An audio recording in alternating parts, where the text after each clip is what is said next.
పూర్వం మణినాగము అని ఒక నాగం, చాలా పెద్ద పాము. ఆ పాముకి ఒక లక్షణం ఉండేది, అది నమ్మింది శివుణ్ణి. దానికి ఇదే భయం, గరుత్మంతుడు కొట్టుకుపోతాడని. ఎందుకంటే మనం చూడండి, మంచి పచ్చడి వంకాయలు వచ్చాయి మార్కెట్లోకి, చాలా పెద్ద పెద్ద ఆకుపచ్చ వంకాయ, ఒక్క కన్నం లేదు అన్నారనుకోండి, ఓ ఎన్నాళ్ళైందో పచ్చి తెచ్చేయండి 4 కిలోలు, పెరుగు పచ్చడికి వాటికి ఉంటాయి, ఫ్రిడ్జ్లో పడేద్దాం అని అందరూ వెళ్ళిపోయి ఆ కొట్టు మీదే పడిపోతారు. అలా బాగా చక్క అలాంటి పాములంటే అవి ఎక్కడున్నాయో అని ఆలోచించి మరీ పెడతాడు గరుత్మంతుడు. అందుకని ఆ మణినాగం ఏం చేసేదంటే, బయటికి వస్తూ ఉంటే పుట్టలోంచి శివ శివ శివ శివ శివ శివ శివ శివ అంటూ వచ్చేది.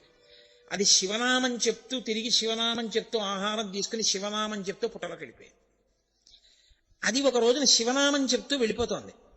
వెళ్ళిపోతుంటే చూశాడు గరుత్మంతుడు. చూసి దొరికిందిరా అని దాన్ని కొట్టబోయాడు.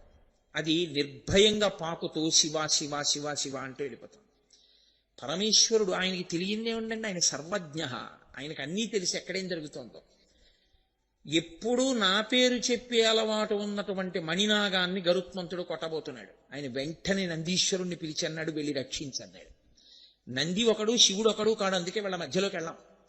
వెంటనే నంది, నేను వెళ్ళి గరుత్మంతుడిని చెనకితే బాగుండదు, శివకేశవులు రెండుగా కనపడే ఒకరు, శ్రీ మహావిష్ణువుకి చెప్తే ఆయన వాహనం కాబట్టి ఏమిటా ఈ పని అంటారు, మేమిద్దరం ఈక్వల్స్, నేను ఈయన వాహనాన్ని ఆయన వాహనం కాబట్టి బొత్తిగా ఏమైనా నువ్వు మాట చెప్పపోయావా అంటాడేమో రేపు పొద్దున వాళ్ళ ఓనర్ గారికి చెప్పేస్తే గొడవ వదిలిపోతుంది. అందుకని చెప్పి ఆయన వెళ్ళి విష్ణువుకి చెప్పారు.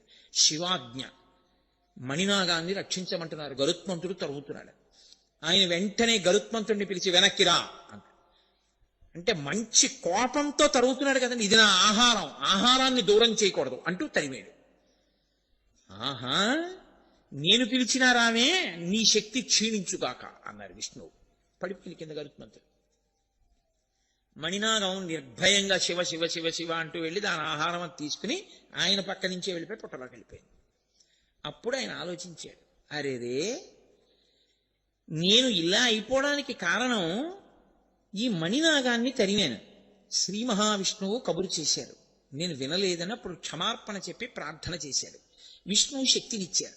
ఈయన వెళ్ళి శ్రీ మహావిష్ణువు పాదాల మీద పడి, ఈశ్వరా నాకంత శిక్ష వేస్తారా అన్నాడు. అంత శిక్ష వేయడానికి కారణం నేను వేసింది కాదు, శివాజ్ఞ. అది శివశివ శివశివ అంటూ తిరుగుతుంది, నువ్వు తరమబోయావు. ఆయన వెంటనే కబురు చేశారు కాబట్టి నందీశ్వరుడు వచ్చాడు, నీ శక్తి అందుకు తీసేశాను. శివాజ్ఞ పరిపాలించవలసిందే అందరం. కాబట్టి శివశివ శివశివ శివశివ అనుకున్న మణినాగం బతికిపోయింది ఆయన అనుగ్రహంతో. ఏది సంతతము ఆయన్ని ధరించిందో అది ఆయనకి భూషణం కాదండి. భూషణం అంటే ఏంటి? ధరింపబడినది భూషణం కదా. ఇప్పుడు నేనేదో ఓ ద్రాక్షహారం వేసుకున్నాను, అప్పుడు నాకు అది భూషణం, నేను ధరించాను కాబట్టి. అది నన్ను ధరించింది. ఎలా? దానికి చైతన్యం ఉంటే ఎప్పుడూ నన్నే లోపల వహించి భరిస్తోంది అనుకోండి, అప్పుడు అది నాకు భూషణం, నేను దానికి భూషణం. అందుకే ఆ మణినాగమును గరుత్మంతుడు చెనకలేకపోయాడు. ఆయనే సామాన్యుడు కాడు. పరమేశ్వరుడు అంటే లోకంలో ఎవ్వరూ చెయ్యనంత ఉపకారం చేసినవాడు. గరుత్మంతుని చేత నిత్య భయం ఉన్నటువంటి పాములకి అభయం ఇచ్చి తన ఒంటి మీద వేసుకుని కాపాడినవాడు. అందుకనే ఆయన భుజంగభూషణుడయ్యాడు. ఇది బాహ్యంలో ఉండే. ఇలా నేను చెప్తూ వెళితే, నేను ఇప్పుడు మీకు చెప్పినవి స్కంద పురాణాంతర్గతమైనటువంటి విశేషాలను తీసుకొచ్చి మీకు మహేశ్వర ఖండంలోంచి వాటిల్లోంచి కొన్నిటిని చూపించాను. ఇలా నేను ఎన్ని తీసుకొచ్చి చూపించినా అనంతము, వాటికి అంతు ఉండదు, ఎన్నైనా చెప్తాం. ఆదిశేషుడు ఆయన కాలికి గజ్జగా ఎందుకు అవుతాడు అని ఒక విషయం ఉంది. ఇప్పుడు అది నేను చెప్పడం మొదలెడితే భుజంగ భూషణతో సరి నాకేమో ఇదేంటి హాఫ్ అన్ అవర్ లెఫ్ట్ అని బెల్ కొట్టడానికి టైం దగ్గరికి వచ్చేసింది, ఇంకా 2 రోజులు ఉంది, పూర్తి అయిపోవాలి సిలబస్ కదా. అందుకని ఆయన భుజంగ భూషణం, ఆయన భుజంగమును ధరిస్తాడు. కాదు కాదు, భుజంగం అన్న మాటకి ఒక అర్థం ఉంది. భుజంగం అంటే ఏమిటో తెలుసా అండి? పాము, పైకి అర్థం. పాముకి ఒక లక్షణం ఉంటుంది, మీరు చూడండి, ఏదైనా కదిలిందనుకోండి అంతా కదులుతుంది. ఇప్పుడు నేను లేచాను అనుకోండి, నా శరీరం అంతా కదులుతుంది. పాముకున్న లక్షణం ఏమిటో తెలుసా అండి? కనీస కదలిక లేకుండా కొంత శరీరం ఉండిపోయి కదలికతో కొంత శరీరం ఉంటుంది. ఒక పెద్ద పాము ఉందనుకోండి, 10 మీటర్ల పాము, అది చుట్ట చుట్టుకు పడుకుంది. ఓసారి నాకు అలా దర్శనం ఇచ్చాడు ఈశ్వరుడు. నా అదృష్టం బతికిపోయాను అనుకోండి. ఆ రోజుల్లో మీరు పరిహసించవలసిన విషయం అనుకుంటున్నారా? సామాన్యంగా బతికి బట్ట కట్టాను అనుకుంటున్నారా? నేను కటిక చీకట్లో హెడ్ లైట్ వేసుకోవడం మర్చిపోయి వెళ్ళిపోయాను స్కూటర్ మీద. తీరా దగ్గరికి వెళ్ళేటప్పటికీ అలా చూస్తే ఏదో పెద్దది పడుకున్నట్టు అనిపించింది. ఆ రోజుల్లో నేను సామర్లకోటలో పనిచేసేవాడిని. ఆ పక్క పొదల్లోంచి అక్కడ నల్లత్రాసు ఉంటుంది అని చెప్పేవారు మా వాళ్ళు. అయ్యి బాబాయ్ పాము కాదు కదా అని లైట్ వేశాను. పామేది? దాని మీది నుంచి ఎక్కేయలేక వెళ్ళలేక ఏం చేస్తున్నానో తెలియని స్థితిలో కుడికాలతో బ్రేక్ తొక్కాను స్కూటర్కి. 2 కాళ్ళు స్కూటర్ మీద నిలబడి కూర్చోడానికి కారు కాదుగా, ఎడంకాల కిందకు వచ్చింది. అది వెంటనే చుట్టుకున్న చుట్టలో ఇలా అడ్డంగా రోడ్డుకున్నటువంటి శరీరం వెనక్కి తీసింది. పడగ ఇలా ఇలా ఇలా ఇలా వెనక్కి వచ్చి ఇలా విప్పింది. చక్కగా పాదం అక్కడే ఉంది, ఎడం పాదం. హెడ్ లైట్ కాంతిలో మెరిసిపోతోంది. ఇలా పైకెత్తి చూసింది, ఇలా కిందకి చూసింది. ఏమో ఈశ్వరుడు ఏమన్నాడో తెలియదు మరి. కొట్టకు అని ఉంటాడు శివాజ్ఞ. అది తలదించి వెళ్ళిపోయింది అటువైపు. అది వెళ్ళిపోయింది, నేను వెళ్ళిపోయాను. కానీ నేనేం చెవుళ్ళు అవి చల్లించుకోలేదు. ఎందుకనంటే అది కొట్టేయాలి అంటే అప్పుడు నాకు ఎవ్వరూ లేరిక నన్ను రక్షించగలిగిన వాళ్ళు. చక్కగా కొట్టేయించారు. కానీ అది ఎందుకో ఇలా తలెత్తి చూసింది, కిందకి చూసింది, వెళ్ళిపోయింది. బహుశः వీడు నన్ను చంపుదాం అనుకున్నవాడు కాడు, ఏదో పొరపాటునొచ్చాడు. వీడిని నేను ఎందుకు చంపాలనుకుందో ఏమో ప్రాణభిక్ష పెట్టి వెళ్ళిపోయింది.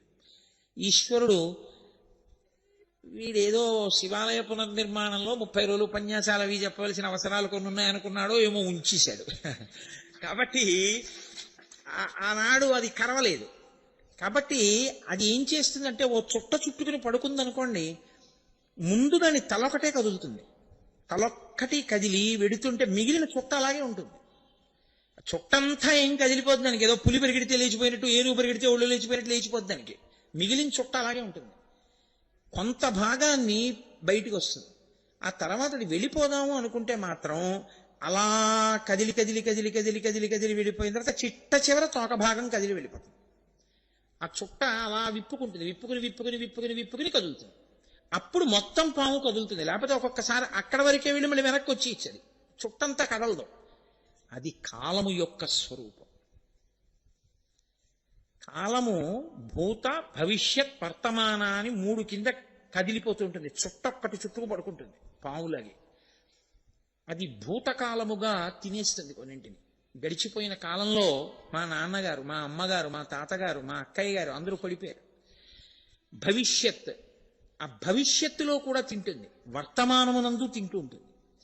కాలరూపంగా కదులుతుంది. ఆ కదలికకి చుట్టలు చుట్టుకున్నటువంటి ఆ పాము యొక్క శరీరం, ఆ కదలికని కాలం అంటారు.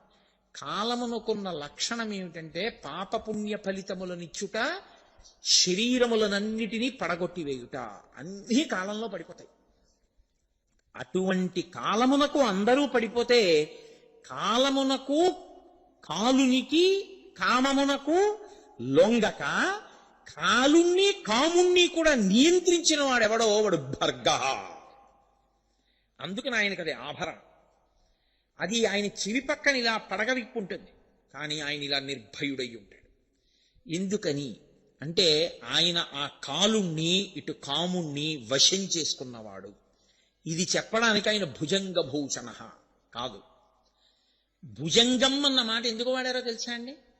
భుజంగం అంటే భుజం, అది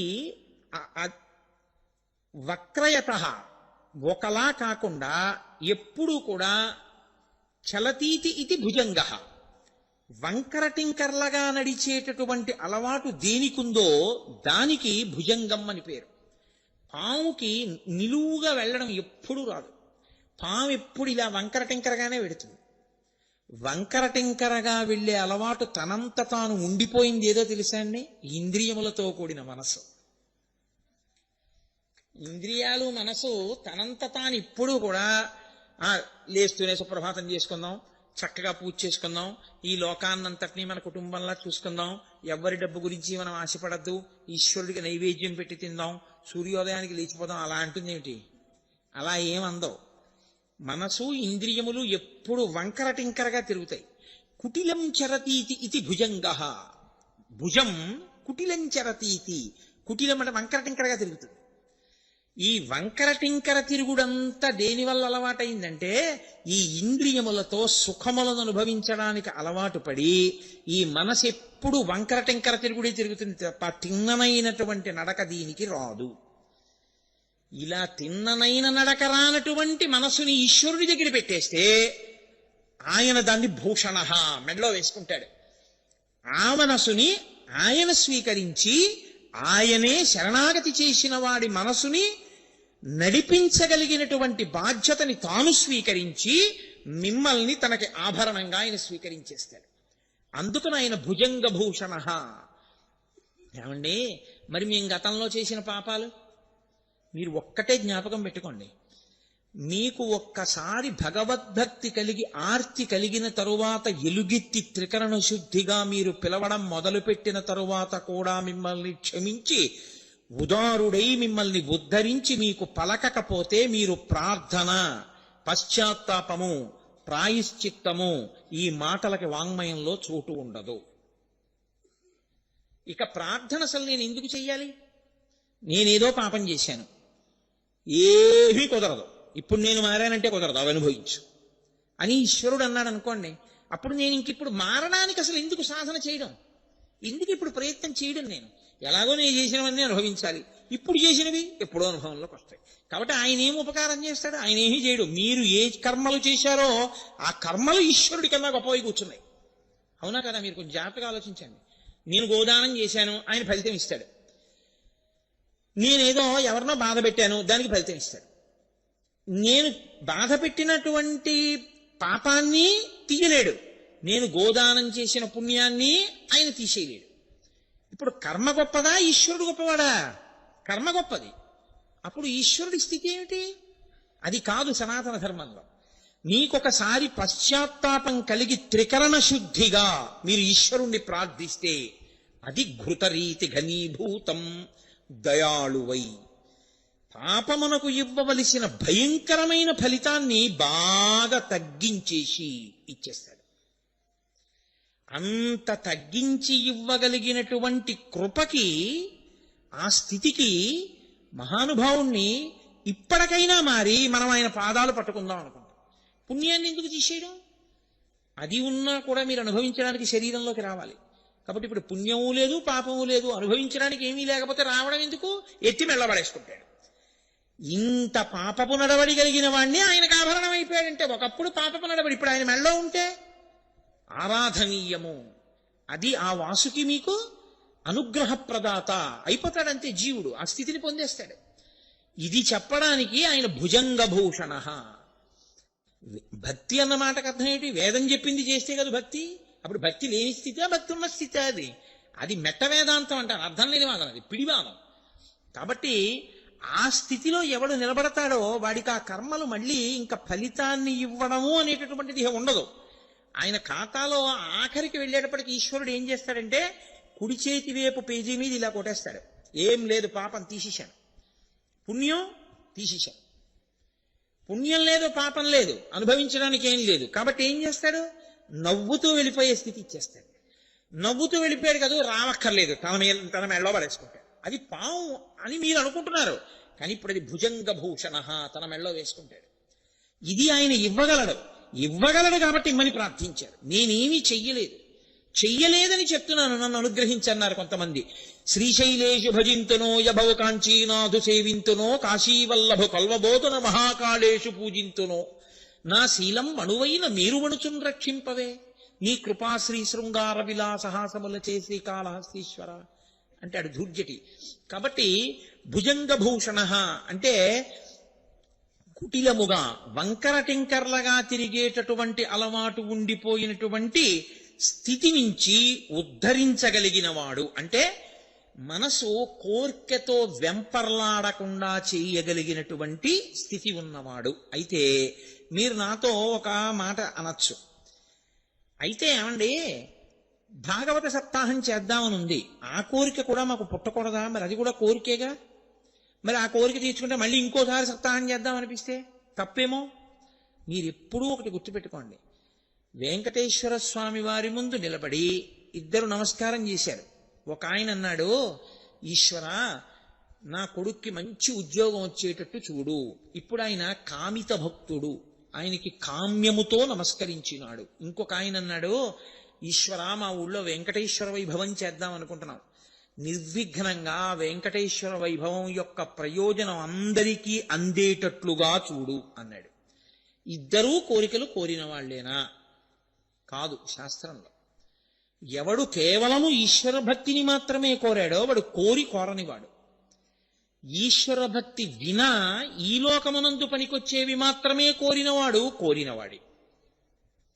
కాబట్టి భాగవత సప్తాహం చేయడం కోరికేనా అంటే కోరిక లేని స్థితి అవుతుంది అది. ఎందుకంటే అది ఉద్ధరణ మార్గం.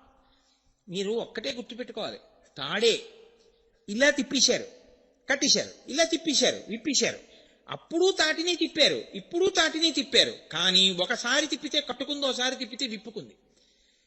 ఈశ్వరుడి ముందుకెళ్ళి నిష్కామంగా ఈశ్వర కార్యం చేయడం తాడు విప్పుకోవడం, ఈశ్వరుడు ముందుకెళ్ళి కామంతో కార్యం చేయడం, కామం అంటే కోరికతో మీరు ఒక పని చేయడం, కట్టుకోవడం, అది కట్టుకోవడమే. నాకో పుణ్యం వస్తుందండి అని చేశాను అనుకోండి, ఆ పుణ్య ఫలితాన్ని అనుభవించడానికి రావాలి. అది వద్దు, ఇది వద్దు. చేసేసి ఉమామహేశ్వర పర బ్రహ్మార్పణమస్తు, వాడు చేయించాడు, వాడికి వెళ్ళిపోయి నీకేముంది, ఏమీ లేదు, నాకేం అక్కర్లేదు కూడా. కాబట్టి ఇప్పుడు ఇటు లేదు అటు లేదు, 2 పేజీలు లేవు, పుస్తకం ఏంటి ఇంకా. కాబట్టి వాడు నవ్వుతూ వెళ్ళిపోతాడు.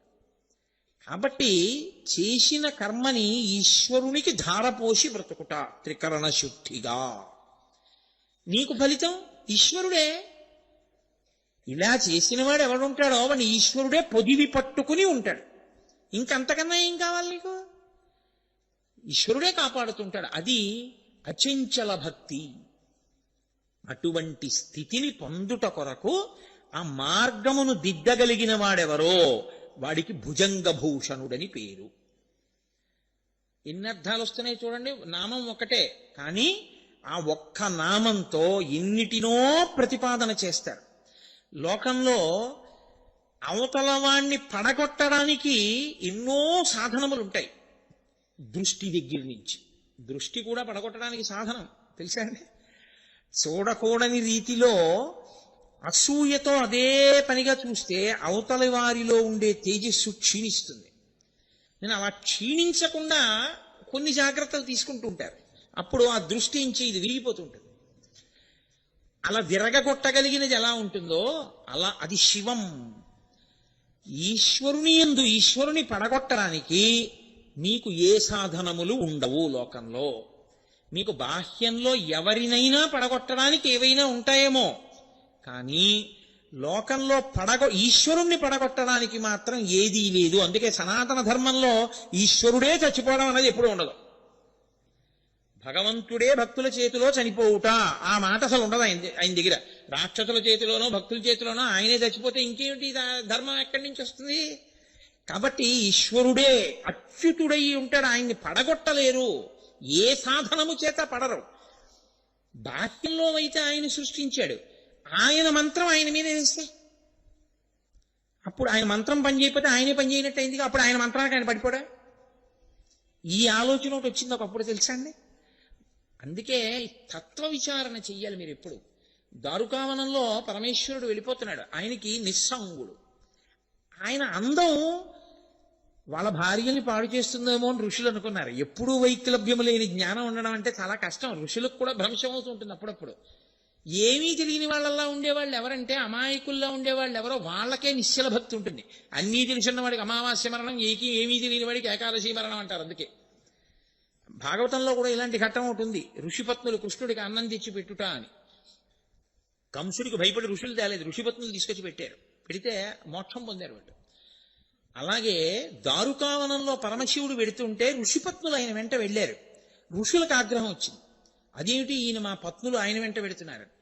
ఆగ్రహం వచ్చి వెంటనే పరమేశ్వరుణ్ణి నిర్జించాలని బాహ్య సాధనములు కొన్ని వేశారు ఆయన మీదకి. ఒక ఇనప శూలాన్ని వేశారు, ఆయన దాన్ని వంచిలా పట్టుకున్నాడు. అలా ఒక పులిని విడిచిపెట్టారు, దాన్ని తోలు ఒలిచి కట్టుకున్నాడు. ఆఖరణ వాళ్ళు ఏం చేశారంటే, ఆయన మంత్రములతో సృజించినవి ఆయన రూపములే కాబట్టి ఆయన్ని పడగొట్టకపోతే ఆయనే పని చేయనట్టు అవుతుంది. కాబట్టి అది వేసేస్తామని ఒక ఆభిచారిక హోమం చేసి అందులోంచి ఒక పావుని సృష్టించి ఆయన మీదకి విడిచిపెట్టారు. ఆయన పాము దగ్గరికి వస్తుంటే దాన్ని తీసి ఇలా పట్టుకుని అలా మెళ్ళో పడేసుకుంటే అలా కూర్చున్నది. ఎన్ని పావులు అనుకుంటున్నారు? ఒక్క పాము కథ అనుకుంటున్నారా? ఆయన మెళ్ళో ఉన్న పాములు అన్ని కథలు మొదలు పెడితే పాములు ఎన్నున్నాయో అన్ని కథలవుతాయి. కాబట్టి భుజంగ భూషణ అంటే అదేం అయిపోయే నామం కాదు. అది ఆ భుజంగ భూషణ తత్వము ఎంత వెళ్ళిపోతుందో, ఎంత దూరం వెళ్ళిపోతుందో. కాబట్టి నన్ను నిర్జించగలిగినవి, నన్ను పడగొట్టగలిగినవి ఎక్కడా ఏవి ఈ లోకంలో లేవు. మీరు మీ ఉద్ధరణకి వాడుకోవాలి తప్ప నన్ను పడగొట్టడానికి పనికొచ్చేవన్నవి ఎక్కడా ఏ సాధనమునందు లేదు. నేను అచ్యుతుడను, అన్ని నా యందు లీనమైపోవలసిందే తప్ప నన్ను పడగొట్టగలిగినవి లేవు. ఇది నిరూపించడానికి ఆయన పావును తీసి మెళ్ళో వేసుకున్నాడు కాదు. ఇంకొక అర్థం ఏమిటో తెలుసా అండి? పాము రెండిటిని సంకేతిస్తుంది. ఒక పాము మనం శాస్త్రంలో ఎలా చెప్తామంటే నీచమైన పాము అని చెప్తాం. ఇంకొక పాము ఎప్పుడూ అనుగ్రహ స్వరూపమైన పాము అని చెప్తాం. అందుకే మీరు చూడండి, నాగస్పర్శ లేని దేవత ఉండరు. అసలు మీకు యథార్థంగా మాట్లాడితే మనం అంటే యజ్ఞోపవీతం నూలుతో చేసింది వేసుకుంటాం. పరమేశ్వర స్వరూపాలు ఏవి కూడా యజ్ఞోపవీతాలు నూలుతో చేసినవి కాని బంగారంవి కాని వేసుకో. అవి నాగ యజ్ఞోపవీత ధారిణం. ఆయన నాగమును యజ్ఞోపవీతంగా వేసుకుంటాడు, పావుని వేసుకుంటాడు యజ్ఞోపవీతంగా. శ్రీ మహావిష్ణువు నాగశయనుడు, ఆయన శేషుడి మీద పడుకుంటారు. పరమశివుడు నాగాభరణుడు. వినాయకుడు ఏదో వడ్డాణం పెట్టుకున్నట్టు పావును దాన్ని ఇలా తీసుకొచ్చి ఇలా ముడేసుకుంటే అది ఇలా పడగ విప్పి ఆ భజనంతటిని చుట్టూ ఇలా ఉంటుంది, అదో వడ్డాణంలా ఉంటుంది. ఆయనకి మీరు ఎవరిని చూడండి, ప్రతి వాళ్ళకి నాగము ఆభరణమై ఉంటుంది, నాగాభరణము ఉండి తీరుతుంది. అసలు ఇంకా మాట్లాడితే నాగాభరణాలు పెట్టుకున్నారని శ్రీ మహావిష్ణువు ఈ పక్కల్లో పెట్టుకున్న వాటికి ఇలా పడగలు పట్టుంటాయి, నాగాభరణం పెట్టుకున్నాడంటే. అందుకే చంద్రశేఖర భారతీ స్వామి వారి దగ్గరికి కొంతమంది వెళితే ఆయన అందరినీ పేర్లు అడిగితే చెప్పారు. ఒక ఆయన వీళ్ళందరూ వెళ్ళిపోయాక చెప్తానన్నారు. ఏమలాగా అంటే కాదులేడి చెప్పుకోవడానికి కొంచెం మొహమాటం అన్నాడు ఆయన. అందరూ వెళ్ళిపోయాక ఏమిటి నీ పేరు అన్నారు ఆయన. భుజంగం అండి అన్నాడు. భుజంగం అంటే చెప్పడానికి భయం ఎందుకు అన్నారు ఆయన. భుజంగం అంటే పాము కదండి, సిగ్గేసి చెప్పలేదన్నాడు. అంటే ఆయన అన్నారు, చంద్రశేఖర భారతీ స్వామి వారు, మీ నాన్నగారు అమ్మగారు చాలా దూరదృష్టి ఉన్నవారు. లోకంలో అన్నిటికన్నా తక్కువ విలువ ఉన్నదాన్ని అలా పడేస్తారు, బాగా విలువైన దాన్ని బీరువాలో పెట్టి దాచుకుంటారు దొంగలకి దొరకకూడదని. ఇంటికెళ్ళి ఉత్తరీయం తీసి అలా పడేస్తాను, లాల్చీ తీసి ఉతకడానికి పడేస్తాను. మెళ్ళో రుద్రాక్షమాల మాత్రం జాగ్రత్తగా పెట్టుకుంటాను. అలాగే భుజంగం పాము విష్ణువుకి శయనం, ఆయనకి ఆభరణం. కాబట్టి నిన్నెవరో ఒకరు చూడటం కాదు, శివకేశవులు ఇద్దరు కూడా జాగ్రత్తగా చూస్తారు. అందుకని మీ వాళ్ళు నీకు భుజంగం అని పేరెడితే చెప్పడానికి మొహమాటపడతానటో, నీకన్నా గొప్ప పేరు ఎవరికి ఉందన్నారు ఆయన. నువ్వు చూసే దృష్టికోణంలో ఉంటుంది భక్తి అన్నది. కాబట్టి ఒక పాము ఎప్పుడూ పాడు చేస్తుంటుంది. ఏది ఆ పాము అంటే దేవతలలోనే ఉండేటటువంటి దేవతా స్వరూపం రోహిణీ శక్తి అంటారు. ఆవిడేం చేస్తుందంటే మనం తిన్నటువంటి ఆహారంలో అత్యంత సూక్ష్మతమైనటువంటి దాన్ని చాలా తక్కువ, అంత శక్తివంతంగా మార్చి శరీరంలో తేజస్సుగా తయారు చేస్తుంది. అధోముఖంగా పాడు చేసే పాము అన్న దానికి అర్థం ఏమిటో తెలుసా అండి? ఆ పాము అది తల ముందు లోపలికి పెట్టి పుట్టలోకి వెళ్ళిపోయే పాము అనమాట. అది ఏం చేస్తుందంటే ఆ తేజస్సుని లౌకికమైనటువంటి స్త్రీ పురుష సంబంధమైన కామము కల్పించి విశేష కామము వలన అర్థం పర్థం లేకుండా శరీరంలో ఉన్న తేజస్సు నిరంతరం క్షయమైపోయేటట్టుగా చేస్తుంది. దాని వలన తేజోహీనుడై ప్రాణశక్తి గ్రసించబడి ఓజోశక్తి పెరగక, జ్ఞాపక శక్తి ఉండక, విషయాలని ధారణ చెయ్యలేక, ఆసన శుద్ధితో కూర్చోలేక, ఈశ్వరుడు యందు జ్ఞాననేత్రము తెరవలేక ధ్యాన శక్తి నశించిపోతూ ఉంటుంది. దానివలన ఈశ్వరుణ్ణి చేరలేడు. ఇంకొకటి ఊర్ధ్వముఖ చలనం చేస్తుంది, అది పైకెక్కుతుంది. దాని మంత్ర రహస్యాన్ని బహిరంగ వేదికల మీద చెప్పేది కాదు, అది ఆ కుండలి యోగం గురించి. అది ఆ పాము ఓజోశక్తిగా మారుస్తుంది, తేజోశక్తిని ఓజోశక్తిగా మారుస్తుంది. ఆ ఓజస్సుగా మార్చగలిగింది ఈశ్వరుడికి దగ్గర చేసేస్తుంటుంది. కాబట్టి ఇప్పుడు పైకెత్తగలిగిన పాము ఒకటి, పడగొట్టగలిగిన పాము ఒకటి.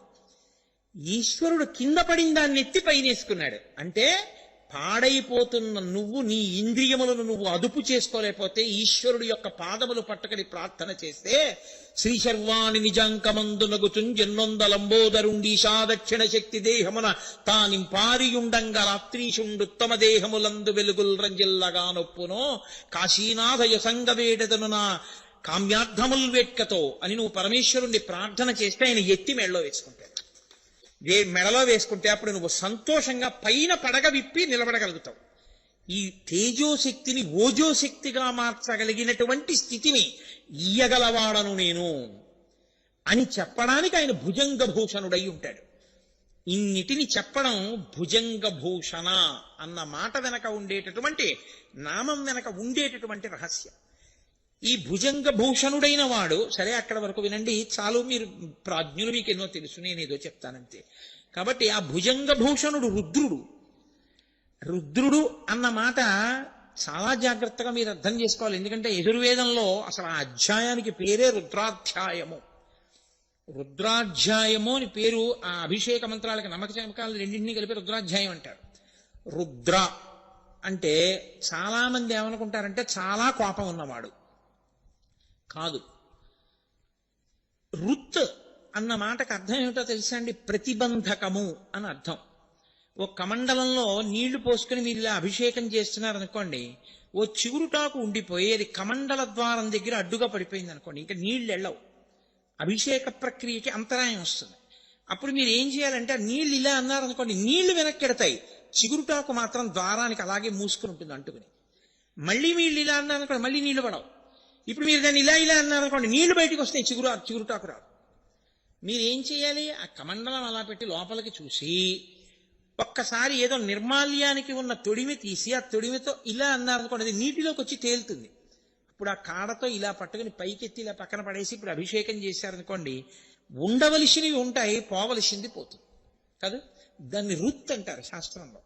రుత్ అంటే ప్రతిబంధకము, ఈశ్వరుని చేరుటకు అడ్డుపడుట. ఈ చేరడానికి అడ్డుపడేది ఏదో తెలుసా అండి?